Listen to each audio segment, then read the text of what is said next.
Morning folks, I'm Dave Canterbury with Self-Reliance Outfitters in the Pathfinder School. What I wanted to show you this morning is just a really quick video on how to tie a one-handed rescue bowline. And this can come in very handy if you are in water and someone throws you a line, not necessarily very swift moving water, but more still water, or if someone throws you a line, you've fallen down somewhere, you're being pulled up from a lower elevation and someone throws you a rope, maybe you're injured. Maybe you have one hand that's injured and you need to tie a knot in that line with one hand. That's not going to slip and tighten up on you, but will form a loop that will go up under your shoulders if needs be so someone can haul you up, or something that you can hang on to, again, without it tightening up on your body. And it's a large enough loop that if you had to get out of it, you probably could, depending on how close you tie it to your body. But I think it's a very good technique. It's a basic level technique, in my opinion, because we teach the bowline knot in the basic class to build on that knot in future classes. And this one-handed rescue bowline would be a type knot that you would build on for more advanced type classes, but it's good to learn it early. It's also good to learn to tie it with both hands because you never know which hand or arm may be injured. Stay with me. I'll try to get an up-close and personal view for you to see how it's done. Okay, so this is our line that's attached on the other end to a solid object, or someone is holding the line and they have thrown you this into the line. And once you get that line, you're going to just wrap it one time around your waist like this and let it pull through until you've got a little bit of a tag left in your hand. 3-4 inches or a palm length tab is enough. Then you're going to hold the line with this hand and you're going to pull it towards you to create slack.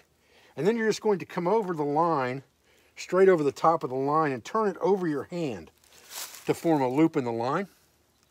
And then you're going to come behind the standing end of the line and through, and when that pulls tight, it forms a bowline. Okay, so again, the standing end of the line is on shore, in the boat, whatever the case may be, and you've got the rope has been thrown to you. You're going to wrap it around your waist. You're going to feed the line through until you've got a tag in your hand, about the width of your hand or 4 inches, something like that. Then you're going to choke up on this line to give yourself a little bit of slack. Come in and wrap around the line just like this. You're trying to wrap into the line just like this. So put over the top and turn it over just like this. Come in behind that standing end and pull the tab through. And when it pulls tight, that will give you a bowline. Okay, so I've turned around here now, but now I'm tying the thing right-handed, but I want to do it facing the camera so you can see it. So you want to remember that when you cross this slack area of the line, you always want to come in and turn away. So you're coming in toward your body and turning away to turn that over. Come behind and through, and when that pulls tight, it will become a bowline. And again, probably most of you are right-handed. I happen to be left-handed. So come toward your body and turn away and toward.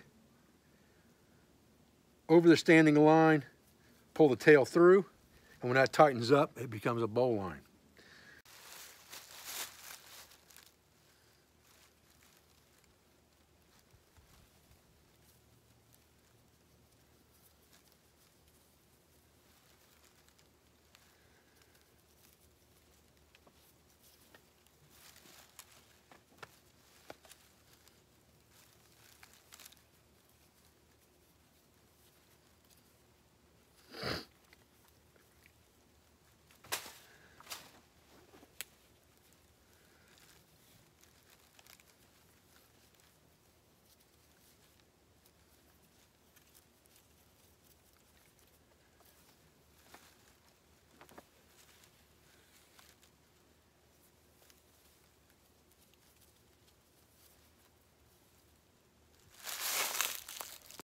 Okay guys, well that was just a really quick video on how to tie a one-handed or rescue bowline to create a loop that will not slip an end of a rope around your body in case you're being rescued.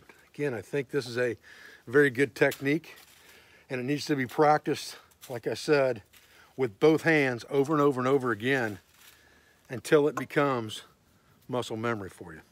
I appreciate your views. I appreciate your support. I thank you for everything you do for our school, for our family, for our business, for all of our sponsors, instructors, affiliates, and friends. I'll be back with another video as soon as I can. Thanks, guys.